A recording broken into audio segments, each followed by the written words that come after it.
윤설야담에 오신 여러분을 환영합니다. 오늘 하루도 윤설야담과 함께 행복하셨으면 좋겠습니다. 지금 구독과 좋아요 눌러주세요. 그럼 오늘의 야담 시작합니다. 옛날 옛적 한양북촌의 깊숙한 곳에 자리 잡은 대저택 하나가 있었습니다. 그 저택은 마치 한양의 지배자처럼 당당히 서 있었으니 이는 바로 삼정승을 배출한 명문가 이대감 댁이었습니다. 담장 너머로 보이는 기와지붕은 하늘을 찌를 듯 높았고 대문 위에 걸린 현판은 그 집안의 위세를 한눈에 보여주었지요. 이대감 댁은 겉으로 고기에 흠잡을 데 없는 명문가였습니다. 조정에서도 이대감의 말 한마디에 귀를 기울일 정도로 그 권세는 대단했지요. 하지만 어디 이 세상에 완벽한 것이 있겠습니까? 겉으로는 화려하고 당당한 이대감 댁이었지만 집안 깊숙한 곳에는 누구에게도 말하지 못할 비밀이 숨겨져 있었습니다. 그 비밀은 마치 독사처럼 이대감 댁의 가슴을 깊이 파고들고 있었지요. 바로 가문의 명예를 실추시킨 치명적인 과거. 그것은 이대감 댁의 영광 뒤에 숨겨진 어두운 그림자였습니다. 도련님, 오늘도 무예를 연마하시는 것이옵니까? 이대감 댁의 마당에서는 한 젊은 도령이 칼을 휘두르고 있었습니다. 그의 이름은 이연우, 이대감의 외아들이자 집안의 기둥이 될 인물이었지요. 그는 25의 나이에 이미 뛰어난 검술 실력으로 무과에 급제할 수 있을 정도로 재능이 출중했습니다. 현우는 묵묵히 칼을 휘둘렀습니다. 그의 검법은 마치 물 흐르듯 자연스러웠지만 그 속에는 누구도 범접할 수 없는 차가운 기운이 서려 있었지요. 그의 얼굴은 조각처럼 잘생겼으나 그 눈빛은 얼음처럼 차가웠습니다. 그만하시옵소서, 도련님. 이미 해가 저물었사옵니다. 몸종의 말에도 현우는 대답 없이 칼을 더욱 세차게 휘둘렀습니다. 그의 이마에서는 땀방울이 흘러내렸지만 그는 멈추지 않았습니다. 그의 마음속에는 오직 하나, 가문의 영광을 되찾겠다는 일념만이 가득했으니까요. 현우는 어린 시절부터 이대감 댁의 비밀을 알고 자랐습니다. 그의 조부가 과거 영모 사건에 연루되었으나 다른 가문의 죄를 뒤집어 씌워 살아남았다는 사실. 그 가문은 멸문지화를 당했고 이대감 댁은 그 죄책감과 비밀에 짓눌려 살고 있었던 것입니다. 가문의 명예는 내가 지켜야 한다. 그는 어릴 적부터 늘 이 말을 되새겼습니다. 그리고 그 비밀이 세상에 드러나지 않도록 가문의 권세를 더욱 굳건히 하기 위해 모든 것을 바쳤지요. 그의 마음은 세월이 흐를수록 더욱 단단해졌고 동시에 더욱 차가워졌습니다. 한편 남촌에는 또 다른 명문가가 있었으니 바로 최판서 댁이었습니다. 최판서는 조정에서도 신임이 두터운 인물로 그의 외동딸 소아는 한양 제1의 미인으로 이름이 높았지요. 아버님, 정말 그 혼담을 받으셨나이까? 소아는 아버지의 말에 놀라움을 감추지 못했습니다. 소아는 18의 나이에 이미 여러 혼담이 오갔지만 이대감 댁의 혼담은 생각지도 못한 일이었습니다. 그렇다. 이대감 댁에서 정식으로 혼담을 청해왔다. 이는 우리 가문으로서도 큰 영광이니라. 최판서는 기쁜 기색을 감추지 못했습니다. 이대감 댁과 혼인을 맺는다면 그의 가문도 더욱 번성할 것이었으니까요. 소아는 고개를 숙였습니다. 그녀는 따뜻하고 정이 많은 성품으로 집안 식구들뿐만 아니라 하인들에게도 늘 자상했지요. 그런 그녀였기에 부모님의 뜻을 거스를 수는 없었습니다. 네, 아버님, 따르겠나이다. 소아의 대답에 최판서는 흡족한 표정을 지었습니다. 그리고 얼마 지나지 않아 이대감 댁과 최판서 댁 사이에는 정식으로 혼담이 오갔습니다.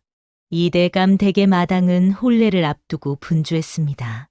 하인들은 모두 들떠 있었고 집안은 그 어느 때보다 활기찼지요. 하지만 현우의 표정은 여전히 차가웠습니다. 어찌하여 그리 표정이 좋지 않느냐? 오늘은 내 혼례가 있는 날이니라. 이대감이 현우에게 물었습니다. 현우는 잠시 침묵하다가 대답했습니다. 아버님, 제가 이 혼인을 받아들인 것은 오직 우리 가문을 위함이옵니다. 최판서 댁과의 혼인은 우리 가문의 세력을 더욱 공고히 할 것이니까요. 이대감은 아들의 말에 깊은 한숨을 내쉬었습니다. 그의 아들은 언제나 가문의 영광만을 생각했지요. 자랑이나 정이라는 것은 그의 사전에 없는 것 같았습니다. 현우야, 혼인은 단순히 가문의 이익만을 위한 것이 아니다. 부부 사이에 정이 있어야 진정한 가정을 이룰 수 있느니라. 현우는 그저 묵묵히 고개를 숙일 뿐이었습니다. 그의 마음속에는 오직 가문의 이익만이 존재했으니까요. 마침내 혼례일이 밝았습니다. 이대감 댁의 마당은 화려한 혼례 준비로 가득 찼습니다. 붉은색과 금색으로 장식된 가마가 대문 앞에 서 있었고 하인들은 분주히 움직이며 마지막 준비를 하고 있었지요. 현우는 혼례복을 입고 대청마루에 앉아 있었습니다. 그의 얼굴은 여전히 차가웠지만 그 위엄은 그 어느 때보다 당당했습니다. 그때 한 사내가 조용히 마당으로 들어섰습니다. 그는 검은 옷을 입고 있었고 허리에는 검을 차고 있었지요. 그의 눈빛은 깊고 알 수 없는 그림자를 담고 있었습니다. 누구시옵니까? 하인이 물었습니다. 그 사내는 잠시 침묵하다가 대답했습니다. 이대감 댁의 새 호위무사로 들어온 무진이라 하옵니다. 그의 이름은 무진, 그는 얼마 전 이대감 댁의 호위무사로 들어온 인물이었습니다. 그의 검술은 뛰어났고 충성심 또한 의심할 여지가 없었지요. 이대감은 그를 크게 신임하여 현우의 호위를 맡겼습니다. 무진은 조용히 마당 한쪽에 서서 혼례 준비를 지켜보았습니다. 그의 눈빛은 깊은 바다처럼 알 수 없는 비밀을 품고 있었지요. 이윽고 최판서 댁에서 신부가 도착했습니다. 붉은 가마에서 내린 소아는 혼례복을 입고 있었습니다. 그녀의 얼굴은 족두리에 가려져 있었지만 그 자태만으로도 그녀의 아름다움을 짐작할 수 있었지요. 소아는 천천히 대청마루로 올라갔습니다. 그녀의 걸음은 조심스러웠고 그 모습은 마치 봄날의 꽃집처럼 아름다웠습니다. 현우는 그런 그녀를 바라보며 잠시 마음이 동요했지만 곧 차가운 표정을 되찾았습니다. 혼례식은 엄숙하게 진행되었습니다. 신랑과 신부는 서로에게 절을 하고 술잔을 나누었지요. 그러나 현우의 눈빛은 여전히 차가웠고 그것은 소아의 마음을 서늘하게 만들었습니다. 멀리서 이 모든 광경을 지켜보던 무진의 눈빛이 잠시 흔들렸습니다. 그의 눈에는 알 수 없는 감정이 스쳐 지나갔지요. 하지만 그는 곧 자신의 감정을 다스리고 다시 평온한 표정을 되찾았습니다. 혼례식이 끝나고 소아는 이대감 댁의 새며느리로 방으로 안내되었습니다. 그녀는 처음 보는 집안의 긴장한 모습이었지만 그래도 새 가정에서의 삶을 기대하는 마음이 있었지요. 마님, 이곳이 앞으로 마님의 방이 되겠습니다. 몸종이 소아를 방으로 안내했습니다. 소아는 고개를 끄덕이며 방 안으로 들어갔습니다. 방은 깨끗하게 정돈되어 있었고 창문으로는 아름다운 정원이 보였지요. 도련님은 언제 오시겠습니까? 소아가 몸종에게 물었습니다. 몸종은 잠시 망설이다가 대답했습니다. 도련님께서는 아직 서재에 계신다 하옵니다. 곧 오시리라 생각됩니다. 몸종의 말에 소아는 고개를 끄덕였습니다. 그녀는 조용히 방 안에 앉아 남편을 기다렸지요. 하지만 밤이 깊어도 현우는 오지 않았습니다. 소아는 혼자 방 안에서 밤을 지새우며 새 가정에서의 첫날을 외롭게 보냈지요. 다음 날 아침 소아는 일찍 일어나 시어머니께 문안 인사를 드렸습니다. 이대감의 부인인 대부인은 소아를 반갑게 맞이했지요. 어서 오너라, 며느리. 어젯밤 잘 쉬었느냐? 대부인의 물음에 소아는 고개를 숙였습니다. 네, 어머님. 잘 쉬었사옵니다. 소아는 남편이 오지 않았다는 사실을 말하지 않았습니다.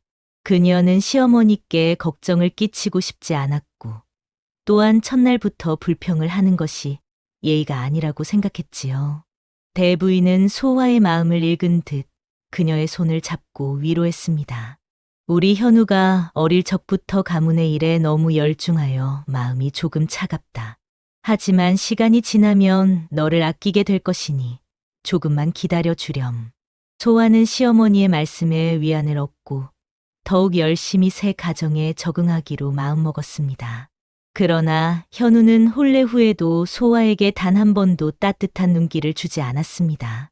그는 밤마다 서재에 틀어박혀 고서들을 뒤적이거나 집 뒤뜰에서 칼을 휘두르며 늦은 시간까지 수련에 몰두했지요. 소아는 홀로 외로운 나날을 보내며 현우의 마음을 얻으려 노력했습니다. 그녀는 정성껏 차를 우려 서재로 가져갔고 현우가 좋아하는 음식을 직접 준비하기도 했죠. 하지만 그럴수록 현우는 더욱더 그녀를 밀어냈습니다. 도련님, 차를 가져왔사옵니다. 소아가 조심스럽게 서재 문을 두드렸습니다. 현우는 책에서 눈을 떼지 않은 채 대답했습니다. 필요 없소. 나가시오. 소아는 상처받은 마음을 감추고 고개를 숙였습니다. 네, 도련님. 죄송하옵니다. 그녀는 조용히 서재를 나왔습니다. 그녀의 눈에는 슬픔이 가득했지만 그녀는 그 슬픔을 누구에게도 보이지 않으려 했지요. 이렇게 소아의 나날은 외롭고 쓸쓸하게 흘러갔습니다. 그녀는 이대감 댁의 마님으로서 집안일을 돌보고 시부모님께 효도하며 살았지만 그녀의 마음은 점점 더 메말라갔지요. 그런 소아의 모습을 지켜보던 이가 있었으니 바로 무진이었습니다. 무진은 현우의 명령에 따라 소아를 그림자처럼 호위했습니다. 그는 언제나 그녀의 곁에 있었지만 너무 멀리서 그녀를 지켜보았기에 소아는 그의 존재를 거의 느끼지 못했지요.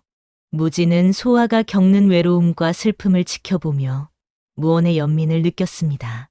그는 때로는 그녀가 힘겨워하는 것을 눈치채고 아무도 모르게 따뜻한 차를 가져다 주거나 멀리서 그녀를 바라보며 조용히 그녀의 곁을 지켰지요. 하루는 소아가 정원에서 홀로 눈물을 흘리고 있었습니다. 그녀는 더 이상 참을 수 없어 숨죽여 울고 있었지요. 그때 무진이 조용히 그녀에게 다가왔습니다. 마님, 괜찮으신지요? 무진의 갑작스러운 등장에 소아는 놀라 눈물을 닦았습니다. 아, 무진 상궁. 괜찮소. 그저 눈에 무언가 들어간 것뿐이오. 소아는 거짓말을 했지만 무진은 그녀의 마음을 읽은 듯 조용히 말했습니다. 마님, 이 무진은 비록 미천한 신분이오나 마님의 슬픔을 조금이나마 덜어드리고 싶사옵니다. 소아는 무진의 진심 어린 말에 감동받았습니다. 그녀는 처음으로 이 집에서 진정한 위로를 받는 기분이었지요. 고맙소, 무진 상궁. 그대의 마음만으로도 위안이 돼요. 그 후로 소아는 무진에게 묘한 안정감을 느꼈습니다. 그는 항상 그림자처럼 그녀를 따르며 그녀가 필요로 할 때 조용히 나타나 도움을 주었지요. 소아는 이대감 댁에서 유일하게 그에게 마음을 열 수 있었습니다. 그러던 어느 날 소아는 우연히 이대감 댁의 비밀을 알게 되었습니다. 그녀는 시아버지의 서재에서 우연히 오래된 문서를 발견했지요. 그 문서에는 현우의 조부가 과거 영모 사건에 연루되었으나 다른 가문의 죄를 뒤집어 씌워 살아남았다는 기록이 있었습니다. 이것이 이대감 댁의 비밀이었구나. 소아는 충격에 빠졌습니다. 그녀는 그 문서를 읽으며 이대감 댁이 왜 그토록 가문의 명예를 중시하는지, 왜 현우가 그토록 차가운 사람이 되었는지 이해할 수 있었지요. 그 집안은 멸문지화를 당했고 이대감 댁은 그 죄책감과 비밀에 짓눌려 살고 있었던 것입니다. 소아는 현우의 차가운 마음이 이 때문임을 짐작하고 연민을 느꼈습니다. 하지만 그녀가 알지 못한 것은 그 순간 누군가가 그녀를 지켜보고 있었다는 사실이었습니다. 현우는 소아가 문서를 읽는 모습을 보고 그녀가 가문의 비밀을 알게 되었음을 깨달았지요. 현우는 가문의 비밀을 알게 된 소아에게 불안감을 느꼈습니다. 가뜩이나 가문의 재산을 노리는 다른 세도가들의 압박까지 겹쳐 극도로 예민해진 현우는 소아를 더 이상 신뢰할 수 없다고 판단했습니다.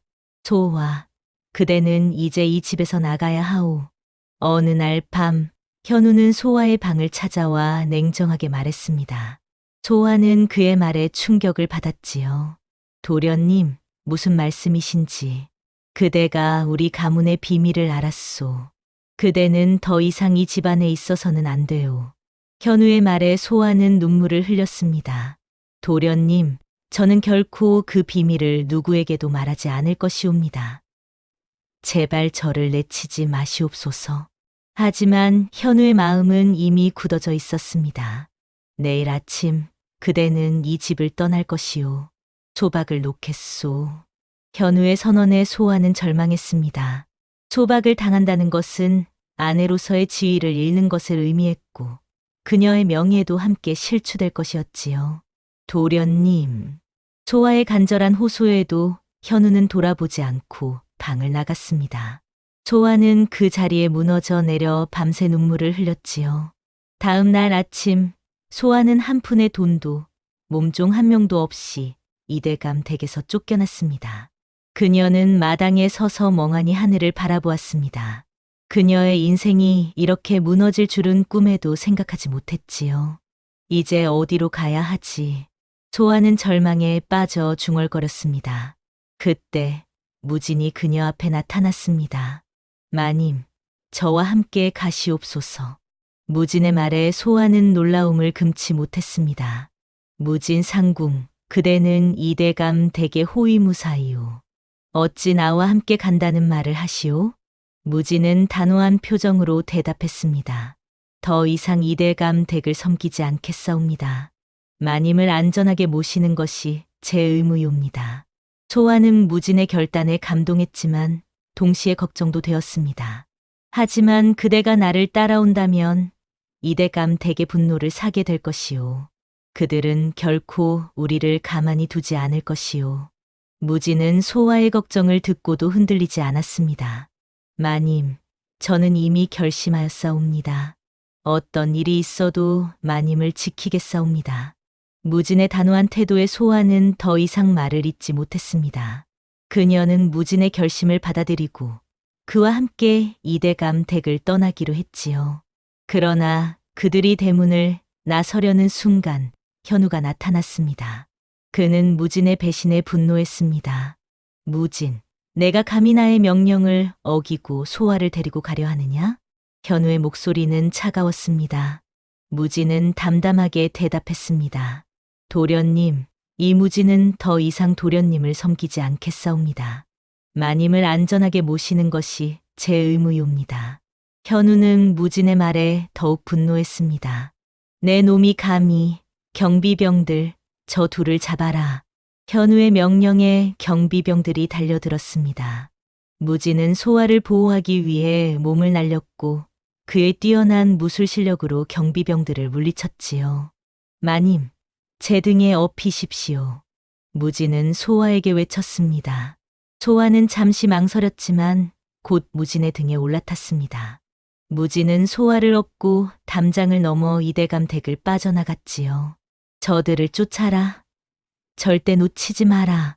현우의 분노에 찬 목소리가 뒤에서 들려왔지만 무진은 이미 소아를 업고 멀리 달아나고 있었습니다. 그는 한양의 복잡한 거리를 빠져나가 한강을 건너 남쪽으로 향했지요. 소아는 무진의 등에 엎혀 처음으로 자유를 느꼈습니다. 비록 앞날이 불확실했지만 그녀는 무진과 함께라면 어떤 어려움도 이겨낼 수 있을 것 같았지요. 무진 상궁, 그대는 어찌하여 나를 위해 이토록 위험을 감수하시오? 소아가 물었습니다. 무진은 잠시 침묵하다가 대답했습니다. 마님, 저에게는 지켜야 할 이유가 있사옵니다. 언젠가 그 이유를 말씀드리겠사옵니다. 무진의 신비로운 대답에 소아는 더 이상 묻지 않았습니다. 그녀는 그저 무진을 신뢰하고 그의 등에 의지한 채 달아났지요. 이대감 댁에서는 현우의 명령으로 여러 명의 추격자들이 그들을 쫓았습니다.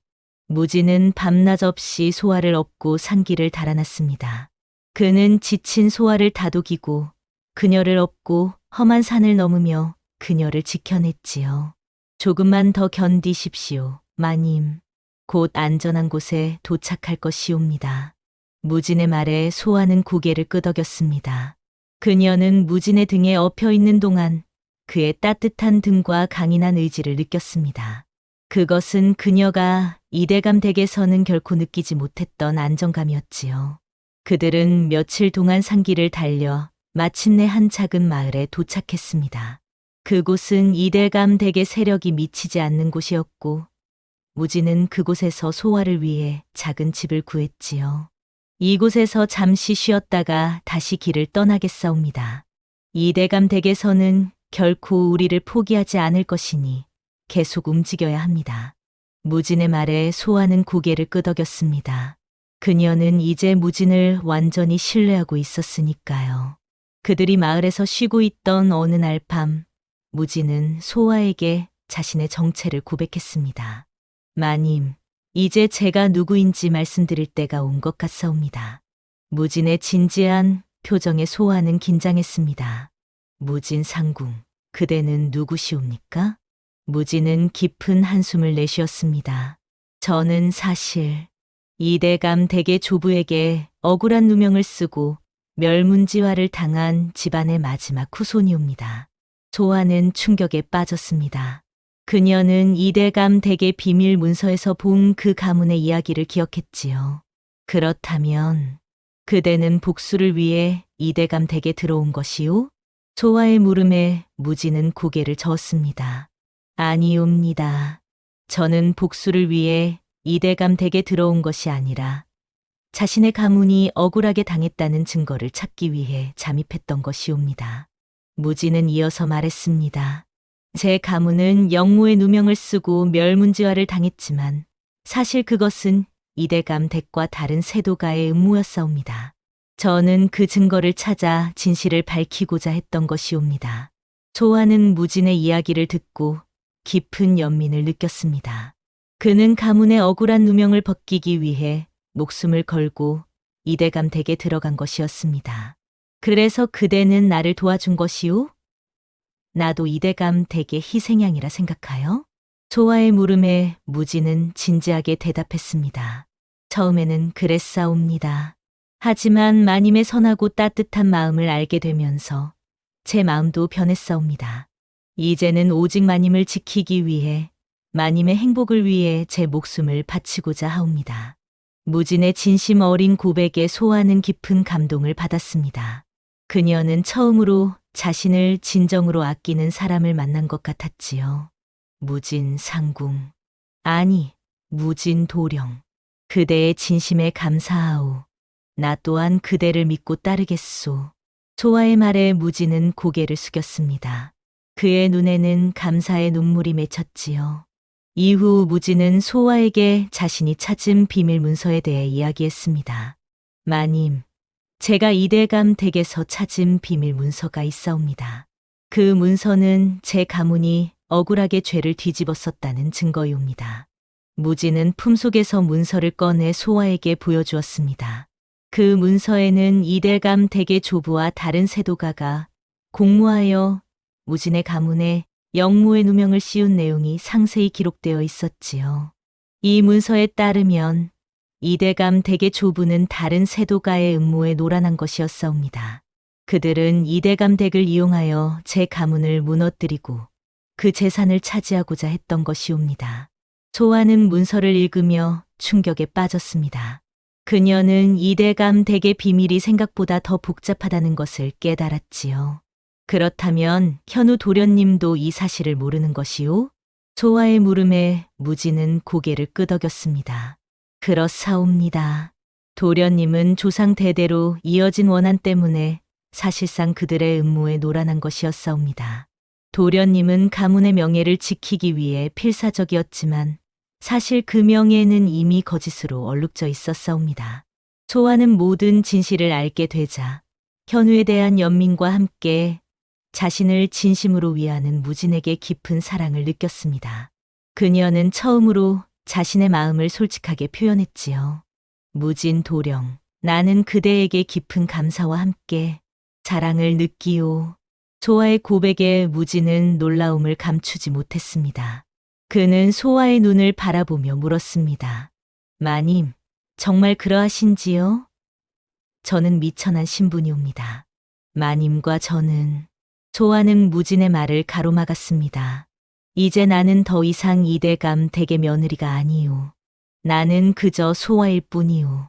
그리고 그대는 나를 위해 모든 것을 걸고 나를 지켜준 사람이오. 나는 그대를 사랑하오. 무진 도령. 소아의 진심 어린 고백에 무진의 눈에도 눈물이 맺혔습니다. 그는 소아의 손을 조심스럽게 잡았지요. 저 또한 마님을, 아니, 소아 낭자를 사랑하옵니다. 처음 뵙던 날부터 지금까지 항상 그러했사옵니다. 두 사람은 서로의 눈을 바라보며 깊은 사랑을 확인했습니다. 그들 사이에 피어난 사랑은 단순한 연정이 아니라 서로의 아픔을 보듬고 지켜주는 끈끈한 정이었지요. 무진 또한 소아에게서 자신의 상처를 치유할 수 있는 따뜻함을 발견했습니다. 그날 밤 두 사람은 서로를 껴안고 이 세상 그 무엇도 두렵지 않다는 듯 깊은 대화를 나누었습니다. 그들의 사랑은 마치 오랜 겨울을 지나 맞이한 봄날의 꽃처럼 아름답게 피어났지요. 소아 낭자, 우리는 모든 것을 바로잡아야 합니다. 저는 제가 찾은 비밀 문서를 증거로 삼아 낭자와 함께 이대감 댁을 몰락시키고 진정한 가해자를 단죄하기 위한 계획을 세우고자 합니다. 무진의 결연한 목소리에 소아는 고개를 끄덕였습니다. 나도 함께 하겠소. 무진 도령. 우리 함께 진실을 밝히고 새로운 삶을 시작합시다. 두 사람은 손을 맞잡고 앞으로의 계획을 세웠습니다. 그들은 비밀 문서를 가지고 조정의 진실을 알리기로 했고 동시에 자신들을 도울 세력을 모으기로 했지요. 무진은 자신의 가문과 연을 맺었던 옛 충신들을 찾아다녔고 소아는 자신의 재능을 살려 그들의 계획을 도왔습니다. 두 사람은 서로를 의지하며 힘든 시간을 이겨냈지요. 마침내 무진은 비밀 문서를 통해 자신의 가문이 억울하게 빼앗겼던 막대한 재산을 되찾을 수 있었습니다. 그는 그 재산을 바탕으로 한양에서 가장 영향력 있는 거상으로 성장했지요. 무진 도령, 이제 우리는 성공했소. 그대는 이제 한양에서 가장 부유한 사람 중 하나가 되었소. 소아의 말에 무진은 미소를 지었습니다. 이 모든 것은 소아 낭자가 있었기에 가능했사옵니다. 저는 과거의 영광을 되찾는 대신 낭자와 함께 자신만의 새로운 삶을 개척하고자 합니다. 무진의 말에 소아는 감동했습니다. 그는 복수가 아닌 새로운 미래를 선택한 것이었지요. 한편 이대감 댁은 무진이 공개한 비밀 문서로 인해 큰 위기에 처했습니다. 현우는 자신이 믿고 의지했던 가문의 명예가 거짓이었다는 사실에 큰 충격을 받았지요. 이것이 진실이었던가. 현우는 비밀 문서를 읽으며 절망했습니다. 그는 그동안 자신이 믿어온 모든 것이 거짓이었다는 사실에 큰 혼란을 느꼈지요. 이대감 댁은 빠르게 몰락했습니다. 명문가는 간대었고 그들의 집과 재산은 모두 경매에 넘어갔습니다. 현우는 자신이 믿고 의지했던 명예와 권력이 한순간에 무너지는 것을 지켜보며 절망했지요. 모든 것이 무너졌다. 현우는 빈 집에 홀로 남아 중얼거렸습니다. 그는 이제 아무것도 남지 않은 상태였고 그가 그토록 중요시했던 가문의 명예는 이미 사라진 후였지요. 그러던 어느 날 무진은 현우의 가문이 소유했던 집을 사들였습니다.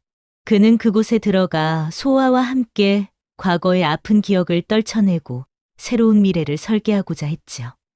이제 이 집은 우리의 것이오, 소아 낭자. 우리는 이곳에서 새로운 시작을 할 것이옵니다. 무진의 말에 소아는 미소를 지었습니다. 그녀는 한때 자신이 외롭게 지냈던 이 집에서 이제는 사랑하는 사람과 함께 새로운 삶을 시작할 수 있게 되었으니까요. 현우는 무진이 자신의 집을 사는 것을 보고 충격에 빠졌습니다. 그는 무진이 자신의 호위무사였음을 알고 모든 것을 깨달았지만 이미 늦은 후였지요. 무진, 내가 내 호위무사였구나. 그리고 소아, 너희들이. 현우는 모든 것을 이해했지만 그는 이미 모든 것을 잃은 상태였습니다. 그는 자신의 어리석음과 교만함으로 인해 진정한 사랑과 충성을 알아보지 못했던 것을 후회했지요. 무진은 한양의 부유한 거상이 된 후 소아에게 정식으로 청혼했습니다. 그는 자신의 모든 것을 걸고 지켜낸 그녀에게 최고의 삶을 약속했지요. 소아 낭자, 나와 함께 평생을 같이 하겠소? 내 아내가 되어 주시겠소? 무진의 청혼에 소아는 눈물을 흘리며 고개를 끄덕였습니다. 네, 무진 도령. 당신의 아내가 되겠소.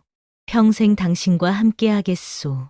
두 사람은 서로를 껴안고 깊은 사랑을 확인했습니다. 그들은 이제 모든 어려움을 이겨내고 새로운 삶을 시작할 준비가 되어 있었지요. 무진과 소아의 혼례는 한양에서 가장 화려하게 치러졌습니다. 많은 사람들이 그들의 결혼을 축하해 주었고 두 사람은 행복한 미소를 지으며 새로운 출발을 했지요. 이제 우리는 진정한 부부가 되었소, 소아. 무진의 말에 소아는 행복한 미소를 지었습니다. 네, 무진 도령.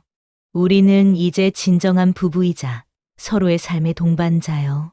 두 사람은 서로의 손을 꼭 잡고 새로운 삶을 향해 나아갔습니다. 소아와 무진은 과거의 신분과 아픔을 모두 내려놓고 그들만의 따뜻하고 행복한 가정을 꾸렸습니다. 무진은 더 이상 그녀의 호위무사가 아닌 그녀의 평생 반려가 되어 그녀를 보살폈지요.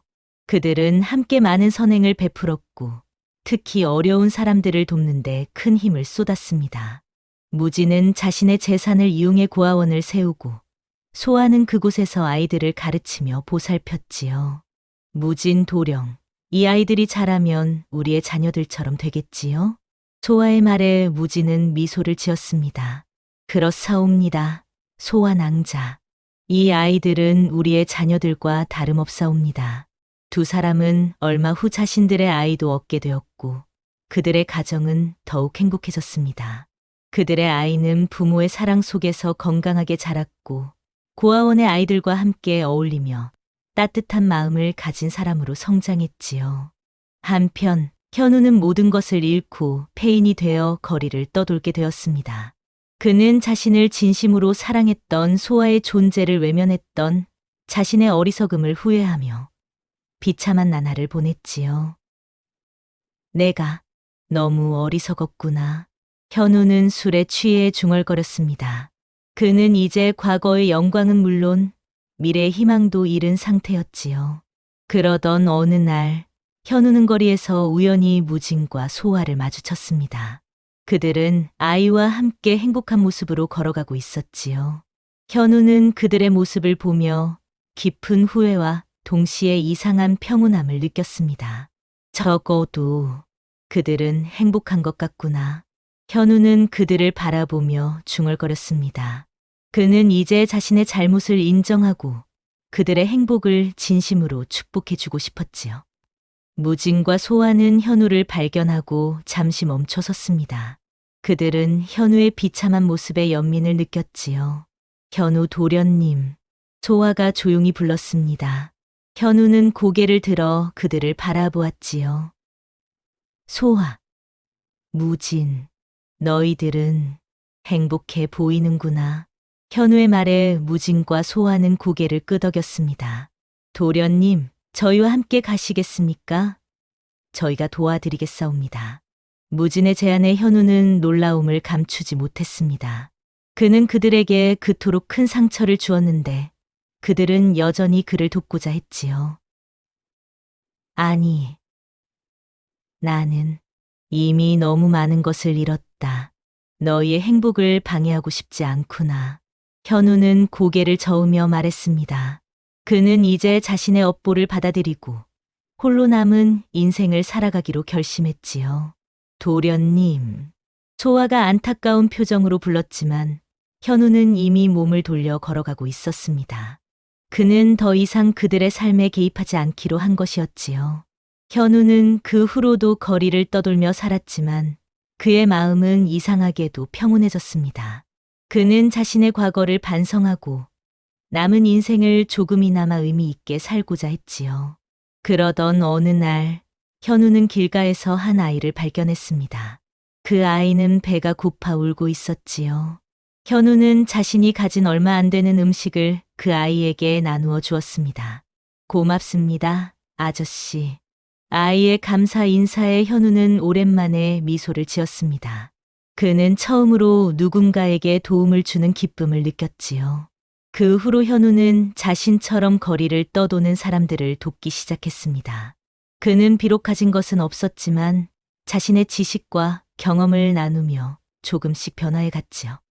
시간이 흘러 무진과 소아는 100년해로의 삶을 살게 되었습니다. 그들은 숱한 역경을 이겨내고 진정한 사랑을 찾은 부부로 한양 사람들 사이에서 전설이 되었지요. 무진 도령, 우리는 참 많은 일을 겪었소. 노년이 된 소아가 말했습니다. 무진은 그녀의 손을 꼭 잡고 미소 지었지요. 그렇사옵니다. 소아 낭자. 하지만 그 모든 어려움이 우리를 더욱 강하게 만들었사옵니다. 두 사람은 서로를 바라보며 여전히 첫날처럼 깊은 사랑을 느꼈습니다. 그들의 사랑은 세월이 흘러도 변함없이 깊고 강했지요. 그들의 이야기는 신분과 재산을 뛰어넘은 진실된 사랑의 전설이 되어 사람들 사이에 회자되었습니다. 나약한 마님이었던 소아는 자신을 지켜줄 진정한 인연을 만나 강인한 여인으로 변모하였고, 무명의 호위무사였던 무지는 자신의 모든 것을 걸고 사랑하는 여인을 지켜내 마침내 자신의 가문을 바로 세우고 진정한 삶의 주인이 되었지요. 현우 또한 자신의 방식으로 삶의 의미를 찾아갔습니다. 그는 더 이상 권력이나 명예를 추구하지 않고 오직 자신이 도울 수 있는 사람들을 돕는데 남은 생을 바쳤지요. 그의 삶은 비록 화려하지는 않았지만 그 어느 때보다 진실되고 의미 있었습니다. 이처럼 때로는 가진 것을 모두 잃어야만 진정으로 중요한 것을 찾을 수 있는 법입니다. 무지는 자신의 가문과 재산을 잃었지만 소아라는 진정한 사랑을 얻었고, 소아는 이대감 댁의 며느리라는 지위를 잃었지만 진정한 행복을 찾았지요. 심지어 현우조차도 모든 것을 잃은 후에야 진정한 삶의 의미를 깨달았습니다. 삶은 때로 우리에게 큰 시련을 줍니다. 하지만 그 시련을 이겨내고 나면 우리는 더 강하고 현명해진 자신을 발견하게 되지요. 무진이 소아를 얻고 이대감 댁을 탈출했던 그날처럼 때로는 과감한 결단이 우리의 운명을 바꾸기도 합니다. 여러분들도 삶의 역경 속에서 꺾이지 않는 마음을 품고 나아가시기를 바랍니다. 진정한 행복은 외적인 것이 아닌 마음속에서 찾을 수 있으니까요. 옛날 옛적 조선의 어느 작은 고을에 평온한 삶이 흐르던 시절이 있었습니다. 산과들에 사는 백성들은 각자의 분수에 맞게 살아가고 있었지요. 그 고을의 부잣집 도령 용건과 소장농의 아들 덕쇠는 신분의 차이에도 불구하고 깊은 우정을 나누던 소꿉친구였습니다. 용건은 그 고을에서 손꼽히는 부잣집 아들로 사람들은 그를 도령이라 부르며 존경의 마음을 담았지요. 그의 아버지는 삼남 지방을 주름잡는 거상이었고 그 덕에 용건은 어릴 적부터 비단 옷을 입고 비싼 먹을 갈아 글씨를 쓰며 자랐습니다. 반면 덕쇠는 소장농의 아들로 늘 허름한 옷을 입고 다녔습니다. 그의 손은 어릴 때부터 논일을 도우며 거칠어졌고 얼굴은 햇볕에 그을려 검붉게 변해 있었지요. 그럼에도 덕쇠는 언제나 해맑은 웃음을 짓고 다녔습니다. 그 웃음은 마치 구름 한 점 없는 맑은 하늘처럼 순수했지요. 두 사람이 처음 만난 것은 8살 무렵이었습니다. 그날 용건은 아버지를 따라 들판에 나갔다가 덕쇠를 만났습니다. 덕쇠는 무거운 짐을 지고 가다 그만 발을 헛디뎌 넘어졌고 그 모습을 본 용건이 달려가 손을 내밀었지요. 괜찮으냐? 다친 데는 없느냐? 덕쇠는 자신을 걱정해주는 비단옷을 입은 아이를 보고 놀랐습니다. 그리고 이내 환하게 웃으며 손을 잡았지요. 고맙소이다. 이런 나 같은 아이에게 신경 써 주시다니. 그때부터 두 사람은 틈만 나면 함께 놀았습니다. 용건은 덕쇠에게 책에서 배운 이야기를 들려주었고, 덕쇠는 용건에게 들판에서 보고 들은 재미난 일들을 나누었지요. 신분의 차이가 있었지만 그것은 두 사람의 우정에 아무런 방해가 되지 않았습니다. 하지만 세월이 흐르고 용건이 15이 되던 해 두 사람의 우정에 금이 가기 시작했습니다.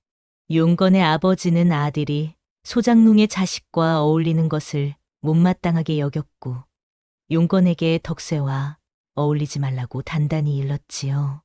용건은 마지못해 아버지의 말씀을 따랐습니다. 그럼에도 두 사람의 마음속에는 서로에 대한 그리움이 남아 있었지요.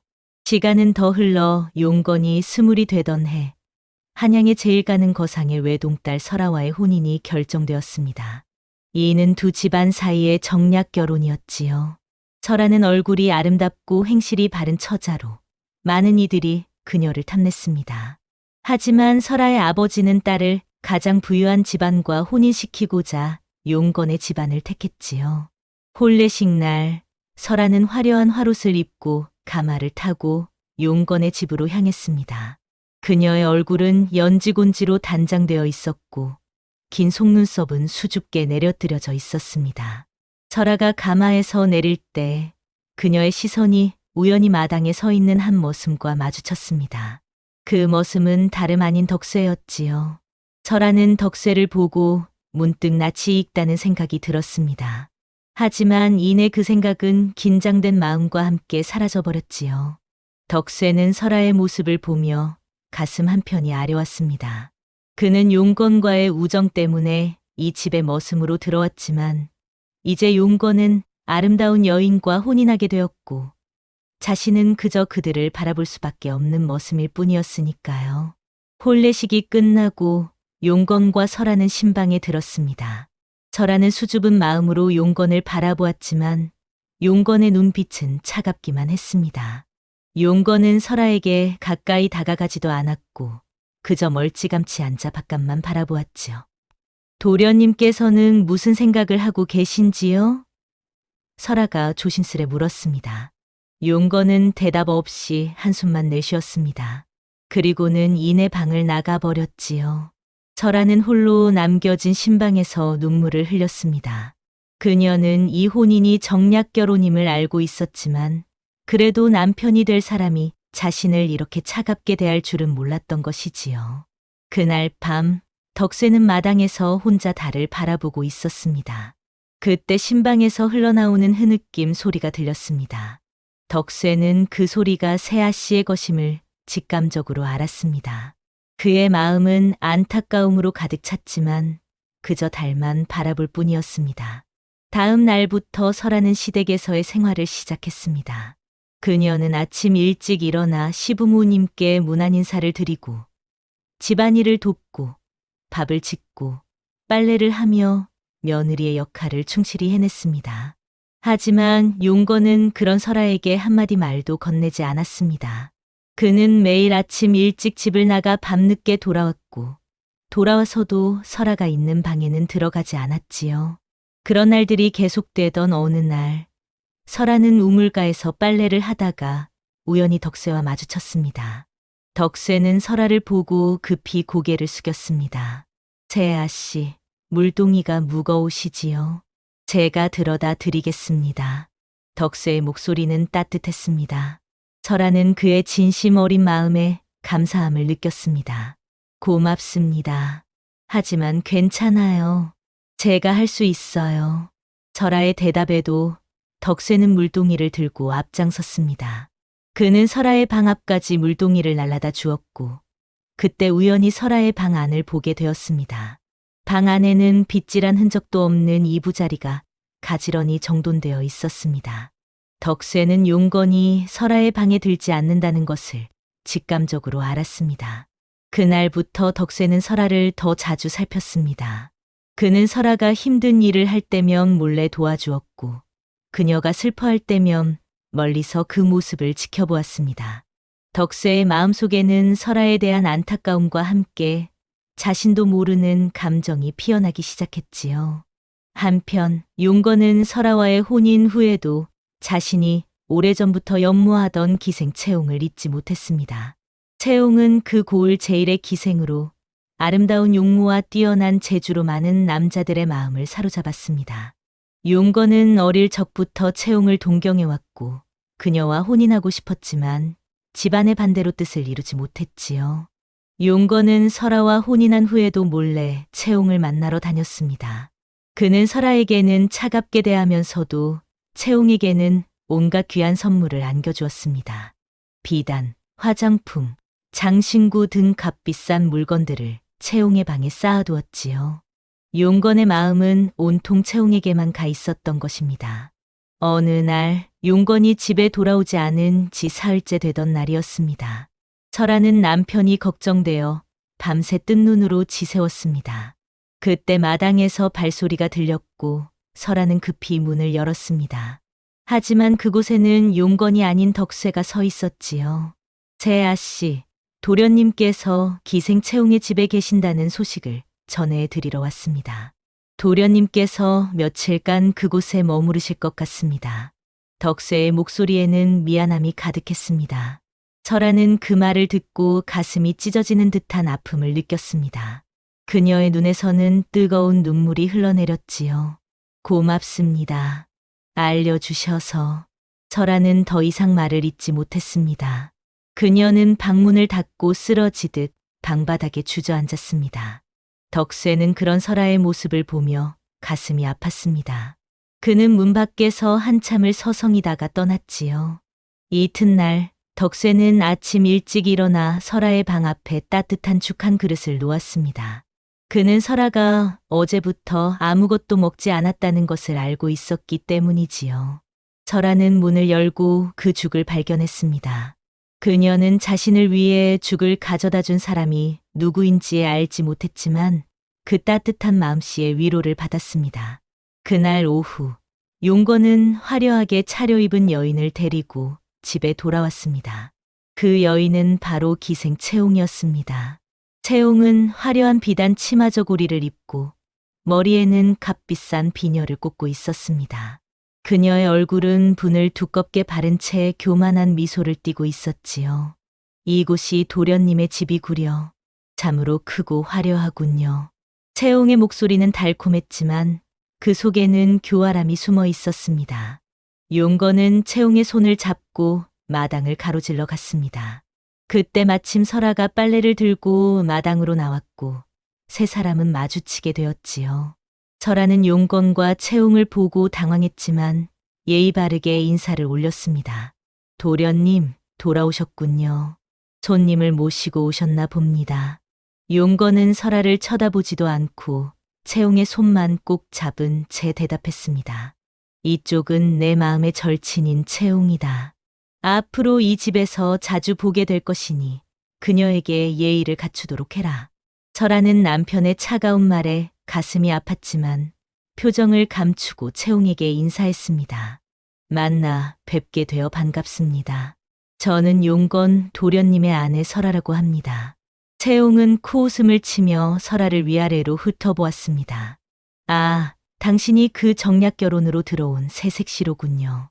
도련님께서 말씀하시던 분이시네요. 하긴 도련님 같은 분이 당신 같은 여자를 진심으로 사랑할 리가 없지요. 채용의 말은 칼날 같았습니다. 설아는 그 자리에서 얼어붙은 듯 서 있었고 용건은 그런 상황을 즐기는 듯했습니다. 그는 채용의 어깨를 감싸며 웃었지요. 자, 채용아, 내 방으로 가자. 피곤할 테니 쉬어야지. 두 사람은 설아를 남겨둔 채 용건의 방으로 향했습니다. 설아는 그들이 사라진 후에야 쓰러지듯 주저앉았습니다. 그녀의 눈에서는 눈물이 흘러내렸고 가슴은 찢어질 듯 아팠습니다. 그때 멀리서 지켜보고 있던 덕쇠가 설아에게 다가왔습니다. 그는 아무 말도 하지 않고 설아 옆에 앉았습니다. 그리고 조용히 자신의 겉옷을 벗어 설아의 어깨에 둘렀지요. 재아 씨, 많이 춥습니다. 몸을 따뜻하게 하셔야 합니다. 덕쇠의 말에 설아는 고개를 들었습니다. 그녀의 눈에는 눈물이 가득했지만 덕쇠의 따뜻한 마음씨에 조금씩 안정을 찾아갔습니다. 고맙습니다. 하지만 이러시면 도련님께서 화를 내실지도 모릅니다. 괜찮습니다. 도련님께서는 지금 다른 생각으로 가득 차 계십니다. 재아 씨의 건강이 더 중요합니다. 덕쇠의 말에 설아는 작게 미소 지었습니다. 그리고 덕쇠의 겉옷을 몸에 꼭 둘렀지요. 그 옷에서는 들판의 흙냄새와 함께 따뜻한 기운이 느껴졌습니다. 그날 이후로 채용은 자주 용건의 집을 드나들었습니다. 그녀는 마치 이 집의 주인인 양 행동했고 설아를 무시하고 심지어 하인들에게까지 함부로 대했습니다. 용건은 그런 채용의 모습을 보며 아무 말도 하지 않았고 오히려 그녀의 모든 것을 받아주었지요. 설아는 점점 더 깊은 슬픔에 빠져갔습니다. 그녀는 밥도 제대로 먹지 못했고 잠도 이루지 못했습니다. 그녀의 얼굴은 점점 더 창백해졌고 몸은 야위어갔지요. 덕수에는 그런 설아를 보며 가슴이 아팠습니다. 그는 매일 밤 몰래 설아의 방 앞에 따뜻한 음식을 두고 갔고 설아가 외롭지 않도록 그림자처럼 그녀 곁을 지켰습니다. 어느 날 밤 설아가 우물가에서 혼자 울고 있을 때였습니다. 덕수에는 그런 설아를 발견하고 조용히 다가갔습니다. 재아 씨, 밤이 깊었습니다. 몸을 상하게 하실까 걱정됩니다. 설아는 덕수의 목소리에 고개를 들었습니다. 그녀의 눈은 붉게 부어 있었고 얼굴은 눈물로 젖어 있었습니다. 괜찮습니다. 그저 마음이 복잡해서. 덕수는 조심스럽게 설아 옆에 앉았습니다. 그는 주머니에서 작은 수건을 꺼내 설아에게 건넸습니다. 제 어머니께서 만들어 주신 수건입니다. 깨끗하니 눈물을 닦으시지요. 설아는 감사한 마음으로 수건을 받아들었습니다. 그녀는 조심스럽게 눈물을 닦았고 그 수건에서는 들국화 향기가 났습니다. 항상 도와주셔서 고맙습니다. 당신이 아니었다면 저는 이 집에서 살아갈 용기를 잃었을 것입니다. 덕수에는 설아의 말에 가슴이 따뜻해졌습니다. 그는 설아를 바라보며 조용히 말했습니다. 재아 씨께서는 참으로 강한 분이십니다. 그 어떤 어려움 속에서도 꿋꿋이 견디고 계시니 말입니다. 저는 그런 재아 씨를 존경합니다. 설아는 덕수의 말에 처음으로 마음에서 우러나오는 미소를 지었습니다. 그녀의 미소는 달빛 아래에서 더욱 아름다웠습니다. 당신은 참 따뜻한 사람이군요. 그런데 이제 보니 당신의 이름도 모르겠네요. 제 이름은 덕수라고 합니다. 보잘것없는 이름이지만 세아 씨께서 기억해 주신다면 영광이겠습니다. 설아는 그 이름을 조용히 되뇌었습니다. 덕수, 참 좋은 이름이네요. 그날 밤 두 사람은 별을 보며 오랜 시간 이야기를 나누었습니다. 설아는 자신의 어린 시절 이야기를 들려주었고 덕수는 자신이 자란 마을 이야기를 들려주었습니다. 두 사람의 마음은 서로를 향해 조금씩 열리기 시작했습니다. 다음 날 아침 설아는 오랜만에 활기찬 모습으로 일어났습니다. 그녀는 세수를 하고 머리를 단정히 빗었습니다. 그리고 부엌으로 가서 시어머니를 도와 아침 식사를 준비했지요. 시어머니는 설아의 달라진 모습을 보고 기뻐했습니다. 우리 며느리가 오늘따라 더 고와 보이는구나. 무슨 좋은 일이라도 있니? 설아는 살짝 미소 지으며 대답했습니다. 아니옵니다, 어머님. 그저 오늘 아침이 유난히 맑고 좋아 보여서요. 시어머니는 설아의 어깨를 토닥이며 웃었습니다. 그래, 날씨가 좋으니 기분도 좋아지는 법이지. 설아는 아침 식사를 준비하면서 창밖을 내다보았습니다. 마당에서는 덕수가 열심히 일하고 있었습니다. 그는 마당을 쓸고 우물에서 물을 길어오고 장작을 패고 있었지요. 설아는 그런 덕수의 모습을 보며 작게 미소 지었습니다. 그때 용건과 채용이 방에서 나왔습니다. 두 사람은 늦게 일어났는지 아직 잠옷 차림이었고 머리도 헝클어져 있었습니다. 채용은 하품을 하며 용건의 팔을 붙잡고 있었지요. 여보, 오늘은 어디로 놀러 가요? 어제 약속하신 비단 가게에 가보고 싶어요. 채용의 목소리는 교태로웠습니다. 용건은 그런 채용을 바라보며 미소 지었습니다. 그래, 오늘은 당신이 원하는 곳 어디든 데려다 줄게. 두 사람의 대화를 들은 설아는 가슴이 아팠지만 표정을 감추고 고개를 숙였습니다. 그때 덕수가 물동이를 들고 부엌으로 들어왔습니다. 그는 설아를 보고 짧게 목례를 했고 설아도 같은 방식으로 인사를 돌려주었습니다. 두 사람의 눈빛에는 서로를 향한 따뜻한 마음이 담겨 있었지요. 채용은 그런 두 사람의 모습을 눈여겨보았습니다. 그녀의 눈에는 의심의 빛이 어렸고 입가에는 음흉한 미소가 번졌습니다. 그날 오후 용건은 채용을 데리고 나갔습니다. 그들은 비단 가게에서 값비싼 비단을 사고 장신구 가게에서 금비녀를 사고 맛있는 음식점에서 진수성찬을 먹었습니다. 용건은 채용을 위해 아낌없이 돈을 썼고 그녀의 모든 요구를 들어주었지요. 한편 설아는 집에서 시어머니를 도와 집안일을 하고 있었습니다. 그녀는 빨래를 하고 바느질을 하고 음식을 준비했습니다. 덕쇠도 자신의 일을 하면서 틈틈이 설아를 도왔습니다. 그는 무거운 물건을 대신 들어주고 힘든 일은 자신이 도맡아 했지요. 해가 지고 어둠이 내렸을 때 용건과 채용은 아직 돌아오지 않았습니다. 설아는 혼자 저녁 식사를 하고 시부모님께 문안 인사를 드린 뒤 자신의 방으로 돌아왔습니다. 그녀는 방 안에서 바느질을 하며 시간을 보냈습니다. 그때 문 밖에서 발소리가 들렸습니다. 설아는 용건이 돌아온 줄 알고 급히 문을 열었습니다. 하지만 그곳에는 덕쇠가 서 있었지요. 그는 손에 작은 보따리를 들고 있었습니다. 재아 씨, 저녁을 드셨는지 궁금하여 찾아뵈었습니다. 마침 시장에 다녀오면서 떡을 조금 사왔는데 드시겠습니까? 설아는 덕쇠의 따뜻한 마음씨에 감동했습니다. 그녀는 문을 활짝 열고 덕쇠를 안으로 맞이했습니다.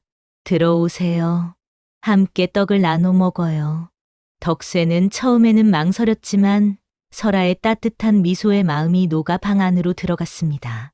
그는 보따리를 풀어 찹쌀떡을 꺼냈습니다. 그 떡에서는 고소한 향기가 풍겼지요. 이 떡은 마을에서 가장 맛있다고 소문난 떡집에서 산 것입니다. 재아 씨께서 드시면 기운이 날 것입니다. 설아는 감사한 마음으로 떡을 받아들었습니다. 그녀는 떡을 한 입 빼어 물고 눈을 반짝였습니다. 정말 맛있네요. 오랜만에 이렇게 맛있는 떡을 먹어보네요. 덕쇠는 설아의 기뻐하는 모습을 보며 따뜻한 미소를 지었습니다. 두 사람은 떡을 나눠 먹으며 이야기를 나누었습니다. 설아는 자신의 고향 이야기를 들려주었고 덕쇠는 자신이 보았던 아름다운 풍경들을 이야기해 주었지요. 시간이 흘러 떡을 다 먹었을 때 덕쇠는 일어났습니다. 재아 씨, 이제 가봐야겠습니다. 너무 늦게까지 계시면 다른 분들이 이상하게 생각하실 수 있습니다. 설아는 아쉬운 마음으로 고개를 끄덕였습니다. 네, 그렇겠네요. 오늘 좋은 시간을 보내게 해주셔서 고맙습니다. 덕쇠는 문을 열고 나가려다가 문득 생각이 난 듯 돌아보았습니다. 재아 씨, 내일은 마을의 장이 서는 날입니다. 혹시 필요한 것이 있으시면 말씀해 주십시오. 제가 대신 사다 드리겠습니다. 설아는 덕쇠의 배려에 감사함을 느꼈습니다. 괜찮습니다. 필요한 것은 없어요. 그저 오늘처럼 가끔 이야기를 나눌 수 있다면 그것으로 충분합니다. 덕쇠는 설아의 말에 가슴이 따뜻해졌습니다. 그는 깊이 허리를 숙여 인사하고 떠났습니다. 설아는 그가 사라질 때까지 문 앞에 서서 바라보았지요. 그날 밤 설아는 오랜만에 편안한 잠을 이룰 수 있었습니다. 그녀의 꿈속에는 덕쇠의 따뜻한 미소가 있었고 그 미소는 그녀에게 위로가 되었습니다. 이튿날 아침 설아는 일찍 일어나 아침 식사를 준비했습니다. 그녀는 특별히 정성을 들여 밥을 짓고 국을 끓이고 반찬을 만들었습니다. 그리고 그중 가장 맛있어 보이는 음식들을 작은 그릇에 담아 마당으로 나갔습니다. 그녀는 덕쇠를 찾아 그에게 음식을 건네려 했지요. 하지만 마당에는 덕쇠의 모습이 보이지 않았습니다. 설아는 사람들에게 물어보았지만 아무도 그를 보지 못했다고 했습니다. 설아는 불안한 마음으로 덕쇠를 찾아 나섰습니다. 그때 대문 밖에서 말발굽 소리가 들렸습니다. 설아는 급히 대문으로 향했고 그곳에서 말을 타고 돌아오는 용건과 채용을 보았습니다. 두 사람은 어디선가 밤을 보낸 듯 지쳐 보였지만 얼굴에는 만족감이 가득했습니다. 용건은 설아를 보고 무표정한 얼굴로 물었습니다. 무슨 일이냐? 왜 그렇게 급히 뛰어나오는 것이냐? 설아는 고개를 숙이고 대답했습니다. 아니옵니다. 그저 말소리가 들려 누가 오시나 보려고 했습니다. 채용은 코웃음을 치며 설아를 비웃었습니다. 혹시 당신의 정인이라도 찾고 있는 건 아니겠지요? 그 무슨 말이에요? 설아는 깜짝 놀라 고개를 들었습니다. 무슨 말씀이신지. 채용은 음흉한 미소를 지으며 말을 이었습니다. 어젯밤 당신과 그 머슴이 방에서 함께 있는 것을 보았어요. 참으로 추한 광경이었지요. 설아의 얼굴이 창백해졌습니다. 그녀는 급히 용건을 바라보았습니다. 도련님, 그것은 오해입니다. 덕쇠는 그저 떡을 가져다 주었을 뿐이고, 용건은 설아의 말을 자르며 차갑게 말했습니다. 더 이상 변명하지 마라. 내가 무슨 짓을 했는지는 중요하지 않다. 어차피 나는 내게 관심이 없으니까. 그 말을 들은 설아의 눈에서는 눈물이 흘러내렸습니다. 그녀는 더 이상 말을 잇지 못하고 그 자리에 주저앉았습니다. 채용은 그런 설아를 비웃으며 용건의 팔을 잡아 끌었습니다. 여보, 이제 방으로 들어가요. 피곤하니 쉬어야 해요. 용건은 채용을 따라 방으로 향했습니다. 그들이 사라진 후 설아는 홀로 마당에 남겨졌습니다. 그녀의 눈에서는 계속해서 눈물이 흘러내렸고 가슴은 찢어질 듯 아팠습니다. 그때 마당 구석에서 덕쇠가 나타났습니다. 그는 바닥에 쓰러진 설아를 보고 급히 달려왔습니다. 세아 씨, 괜찮으십니까? 무슨 일이 있으셨습니까? 설아는 덕쇠를 보고 더욱 슬픔에 잠겼습니다. 그녀는 덕쇠의 팔을 잡고 흐느꼈습니다. 덕쇠, 채용이 우리를 보았대요. 어제 밤에. 그리고 그 일을 도련님께 말했어요. 덕쇠의 얼굴이 굳어졌습니다. 그는 설아를 조심스럽게 일으켜 세웠습니다. 걱정 마십시오, 세아 씨. 제가 도련님께 가서 모든 것을 설명하겠습니다. 우리는 아무 잘못도 하지 않았으니까요. 하지만 설아는 덕쇠의 팔을 잡고 말렸습니다. 안 돼요, 덕쇠. 도련님은 이미 마음을 정하셨어요. 그분은 내 말을 듣지 않을 거예요. 덕쇠는 설아의 말에 가슴이 아팠습니다. 그는 그녀의 눈물을 닦아주며 조용히 말했습니다. 세아 씨, 이렇게 슬퍼하지 마십시오. 당신은 아무 잘못도 없습니다. 그저 진심으로 살아가셨을 뿐입니다. 설아는 덕쇠의 따뜻한 말에 조금씩 마음을 진정시켰습니다. 그녀는 덕쇠의 도움을 받아 자신의 방으로 돌아갔고 그곳에서 홀로 눈물을 삼켰습니다. 그날 이후로 채용은 더욱 대담하게 설아를 모욕했습니다. 그녀는 설아가 머슴과 불륜을 저질렀다는 소문을 집안 곳곳에 퍼뜨렸고 심지어 하인들에게까지 그 이야기를 했습니다. 하인들은 그 이야기를 믿지 않았지만 채용의 위세에 눌려 아무 말도 하지 못했지요. 용건은 채용의 말을 모두 믿었습니다. 그는 설아를 더욱 차갑게 대했고 심지어 그녀에게 방에서 나오지 말라는 명령을 내렸습니다. 설아는 방 안에 갇혀 홀로 지내야 했고 음식도 하인이 문 앞에 두고 가는 것을 먹어야 했습니다. 덕쇠는 그런 설아의 상황을 알고 가슴 아파했습니다. 그는 설아를 돕고 싶었지만 그럴수록 그녀에게 해가 될 것이라는 것을 알았습니다. 그래서 그는 멀리서 그녀를 지켜볼 수밖에 없었지요. 어느 날 밤, 덕쇠는 설아의 방 앞에 몰래 편지를 두고 갔습니다. 그 편지에는 이렇게 적혀 있었습니다. 세아 씨께 이 어려운 시간을 꿋꿋이 견디시길 바랍니다.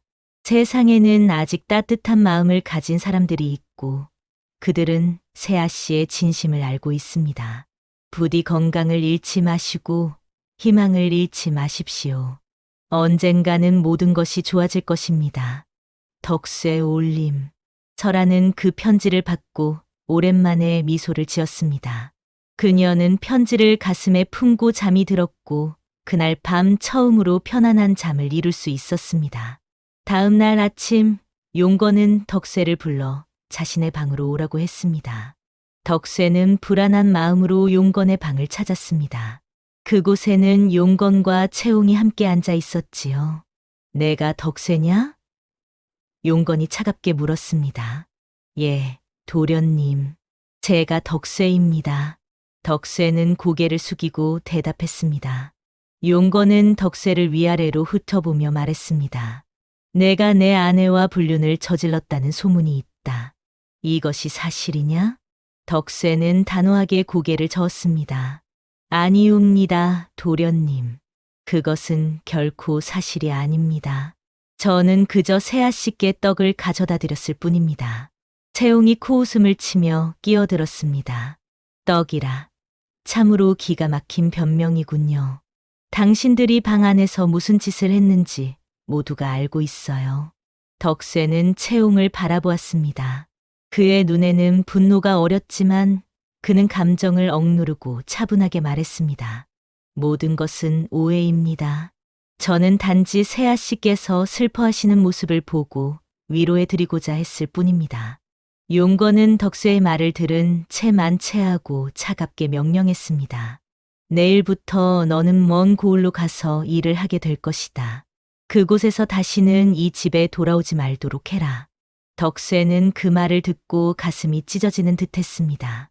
그는 설아와 헤어져야 한다는 생각에 괴로웠지만 표정을 감추고 고개를 숙였습니다. 도련님의 명령대로 하겠습니다. 덕쇠가 방을 나가자 채용은 용건의 귀에 속삭였습니다. 여보, 그 머슴을 멀리 보내는 것만으로는 부족해요. 당신의 아내도 내쫓아야 해요. 그녀는 이미 당신의 명예를 더럽혔어요. 용건은 채용의 말에 고개를 끄덕였습니다. 내 말이 맞아. 내일 아침 나는 그녀에게 소박을 놓겠어. 소박은 남편이 아내를 내쫓는 행위로 그 여인은 집에서 쫓겨날 뿐만 아니라 사회적으로도 큰 수치를 당하게 됩니다. 용건은 이제 설아에게 그런 끔찍한 일을 하려 하고 있었습니다. 한편 덕쇠는 방으로 돌아와 급히 짐을 꾸렸습니다. 그는 내일이면 이 집을 떠나야 한다는 것을 알았고 그 전에 설아에게 이별 인사를 하고 싶었습니다. 하지만 설아의 방은 단단히 잠겨 있었고 그녀에게 접근하는 것은 불가능했습니다. 덕쇠는 고민 끝에 작은 쪽지를 썼습니다. 그는 그 쪽지를 설아의 방 창문 틈으로 밀어 넣었습니다. 쪽지에는 이렇게 적혀 있었습니다. 세아 씨께 저는 내일 이 집을 떠나게 되었습니다. 도련님의 명령이십니다. 하지만 제 마음은 언제나 세아 씨와 함께 할 것입니다. 부디 건강하시고 행복하시길 바랍니다. 언젠가 다시 만날 수 있기를 소망합니다. 덕쇠 올림. 설아는 그 쪽지를 받고 눈물을 흘렸습니다. 그녀는 덕쇠가 떠난다는 사실에 가슴이 아팠지만 어쩔 수 없는 일이었습니다. 그녀는 쪽지를 가슴에 품고 밤새 잠을 이루지 못했습니다. 이튿날 아침 용건은 설아의 방을 찾아갔습니다. 그는 문을 열고 들어가 차갑게 말했습니다. 나는 오늘 너에게 소박을 놓는다. 지금 당장 이 집에서 나가라. 설아는 그 말을 듣고 충격에 빠졌습니다. 그녀는 용건을 바라보며 애원했습니다. 도련님, 제발 그러지 마십시오. 저는 아무 잘못도 하지 않았습니다. 저를 내쫓으시면 저는 갈 곳이 없습니다. 하지만 용건은 설아의 애원을 무시하고 냉정하게 말했습니다. 나는 이미 결정했다. 내가 이 집에 머무를 수 없다. 지금 당장 나가지 않으면 하인들에게 명령해 너를 끌어내리겠다. 설아는 더 이상 말을 할 수 없었습니다. 그녀는 눈물을 삼키며 조용히 일어났습니다. 그리고 자신의 소지품 몇 가지만 보따리에 싸서 집을 나섰습니다. 마당에는 하인들이 모여 있었고 그들은 모두 설아를 안타깝게 바라보았습니다. 하지만 아무도 그녀를 도울 수 없었습니다. 설아는 고개를 숙인 채 대문을 향해 걸어갔습니다. 그때 대문 밖에서 덕쇠가 그녀를 기다리고 있었습니다. 그는 설아를 보고 놀랐습니다. 세아 씨, 무슨 일이 있으셨습니까? 설아는 덕쇠를 보고 눈물을 참을 수 없었습니다. 그녀는 흐느끼며 말했습니다. 도련님께서 저에게 소박을 놓으셨어요. 이제 저는 이 집에서 쫓겨났습니다. 덕쇠는 그 말을 듣고 분노와 슬픔이 뒤섞인 감정을 느꼈습니다. 그는 설아에게 다가가 그녀의 보따리를 받아들었습니다. 함께 가시지요, 세아 씨. 저도 이제 이 집을 떠나게 되었습니다. 우리 함께 새로운 시작을 해보는 것은 어떨까요? 설아는 덕수의 제안에 놀랐지만 이내 안도감을 느꼈습니다. 그녀는 고개를 끄덕였습니다. 네, 함께 가요. 이제 우리에게는 서로밖에 없으니까요. 두 사람은 함께 길을 떠났습니다. 그들에게는 돈도, 집도, 의지할 곳도 없었지만 서로의 마음만은 따뜻했습니다. 그들은 손을 맞잡고 앞으로 나아갔습니다. 그들이 떠난 지 얼마 되지 않아 비가 내리기 시작했습니다. 처음에는 부슬부슬 내리던 비가 점점 거세졌고 이내 폭우가 쏟아졌습니다. 설아는 비에 젖어 떨고 있었고 덕수에는 그런 그녀를 안타깝게 바라보았습니다. 재아 씨, 이대로는 건강을 해치실 것입니다. 저를 따라오세요. 제가 비를 피할 곳을 알고 있습니다. 덕수에는 설아의 손을 잡고 숲속으로 들어갔습니다. 그곳에는 작은 동굴이 있었고 두 사람은 그곳에서 비를 피했습니다. 동굴 안은 춥고 습했지만 적어도 비를 피할 수 있었습니다. 설아는 젖은 옷을 입은 채 떨고 있었습니다. 덕수에는 그런 그녀를 보며 자신의 겉옷을 벗어 그녀에게 둘렀습니다. 이것이라도 입으십시오, 세아 씨. 그래도 조금은 따뜻하실 것입니다. 설아는 덕수의 배려에 감사함을 느꼈습니다. 그녀는 겉옷을 받아들고 덕수를 바라보았습니다. 고마워요, 덕수에. 당신이 아니었다면 저는 지금쯤 비에 젖어 길가에 쓰러져 있었을 거예요.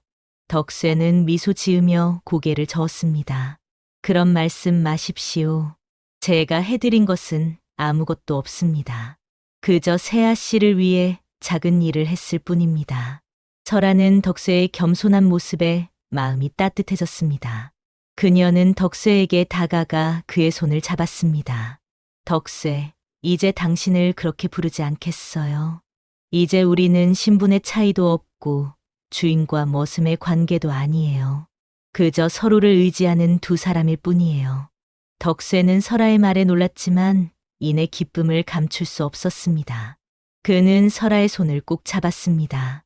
그럼 제 이름을 불러주십시오. 설아는 미소 지으며 덕수의 이름을 불렀습니다. 덕수, 고마워요, 덕수.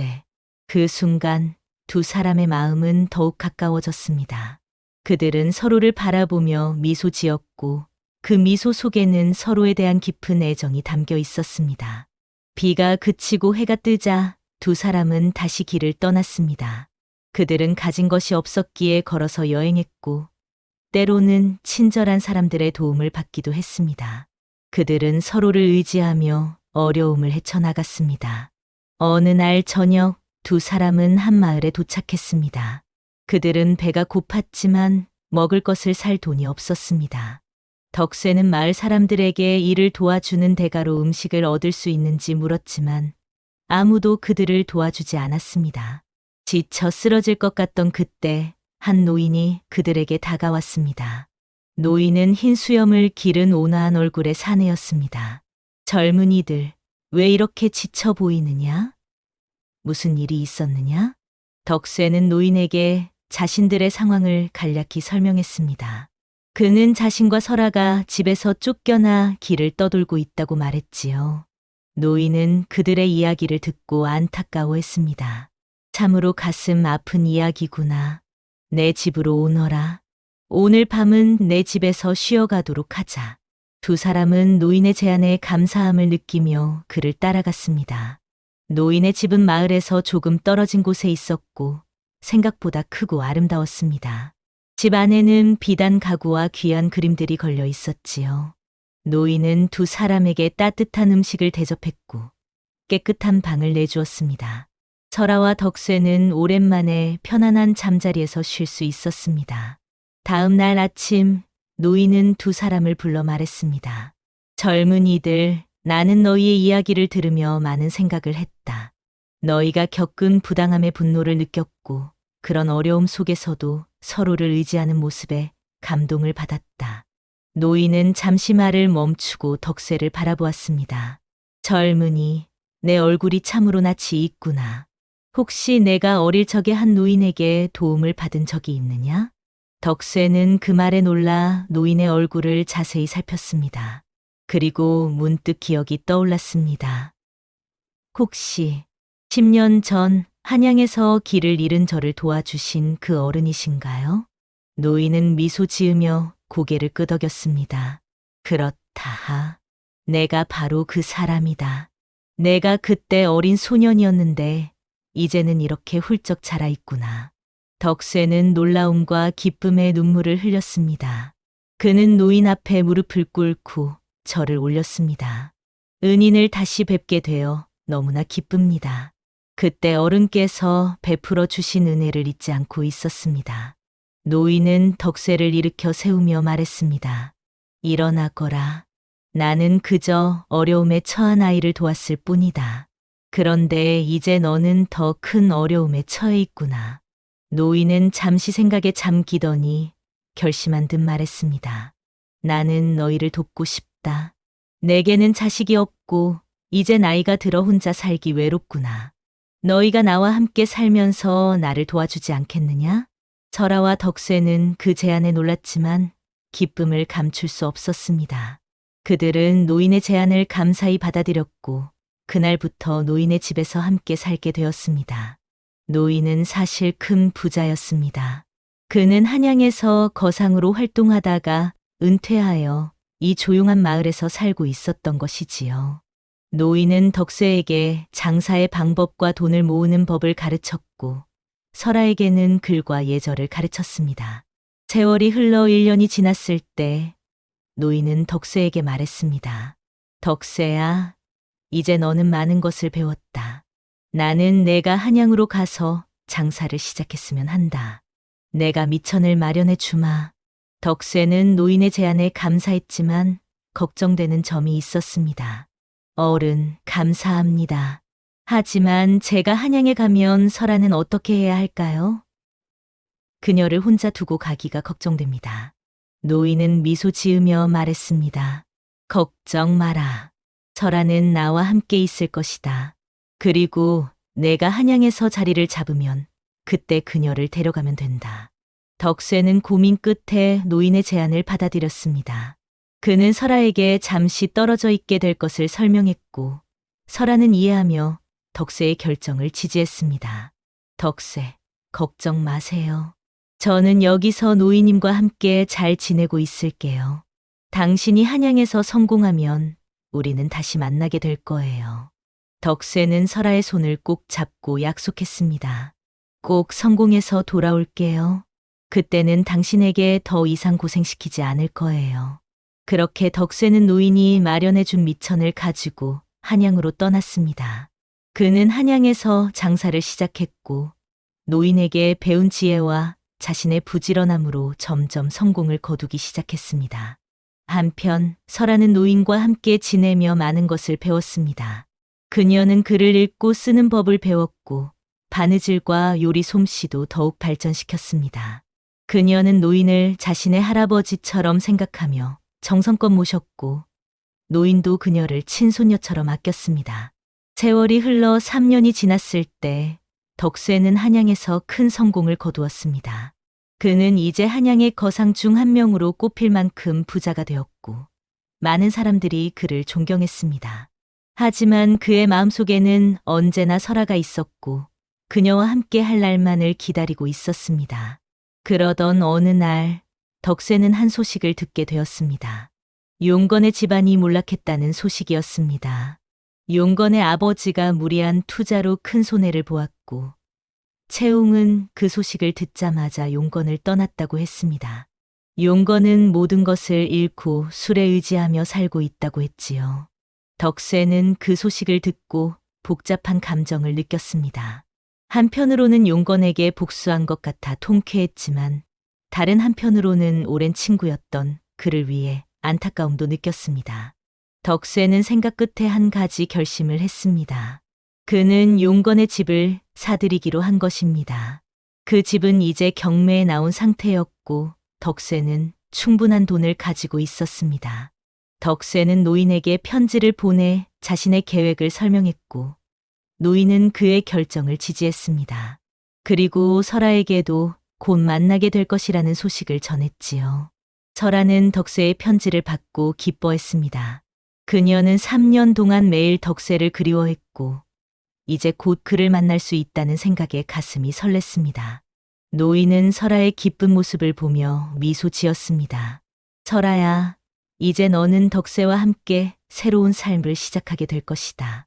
나는 너희 두 사람이 참으로 자랑스럽구나. 설아는 노인의 손을 잡고 감사의 마음을 전했습니다.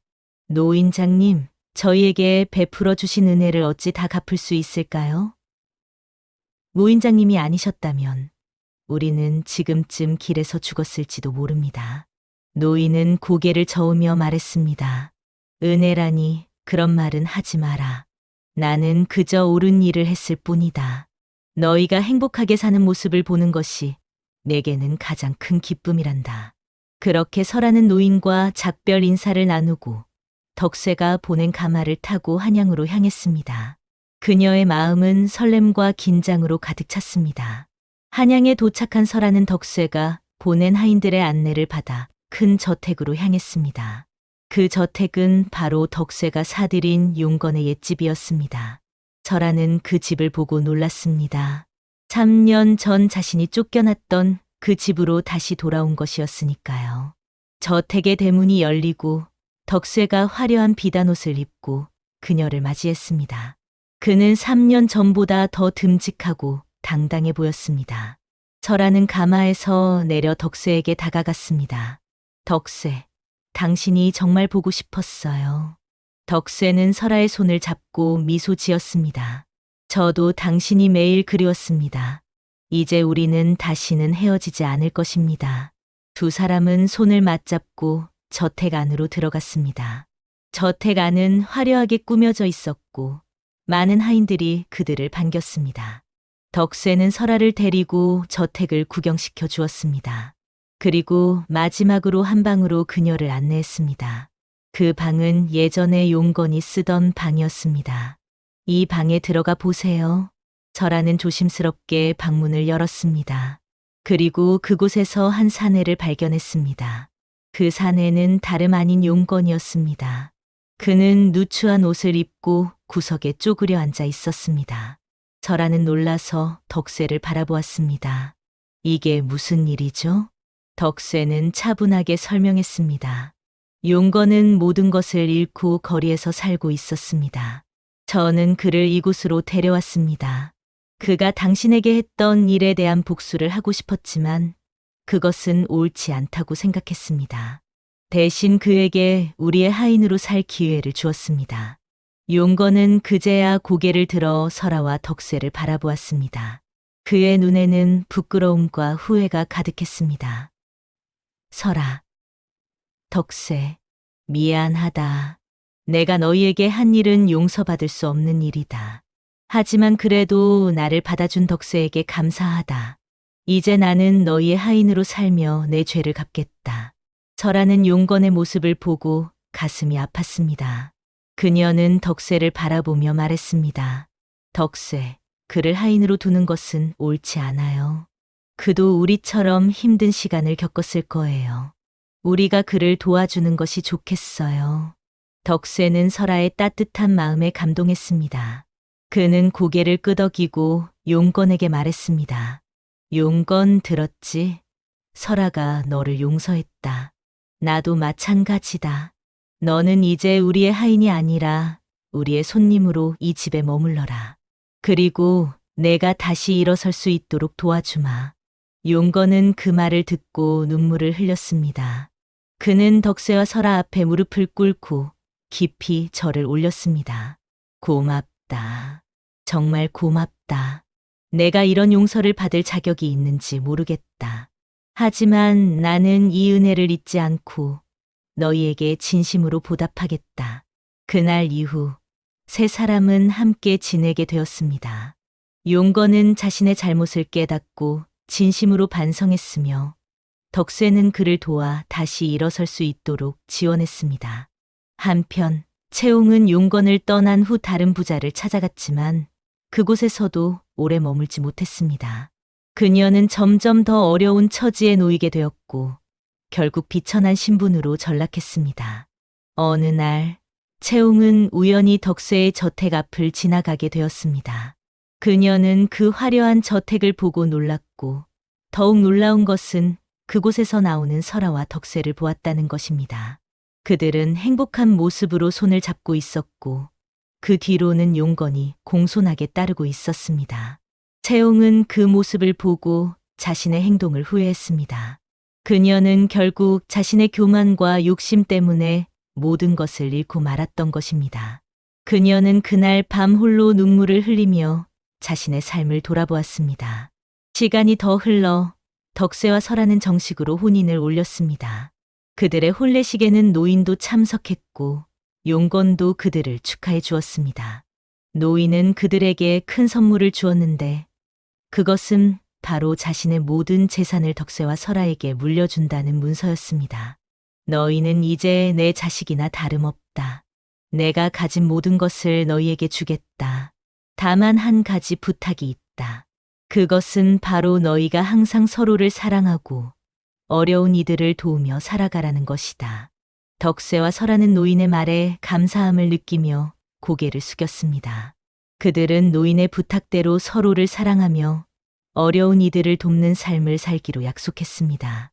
그렇게 덕세와 설아는 행복한 삶을 시작했습니다.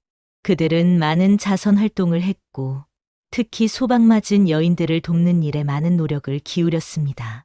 그들은 자신들이 겪었던 어려움을 기억하며 그런 어려움에 처한 이들을 돕는 것이 자신들의 의무라고 생각했습니다.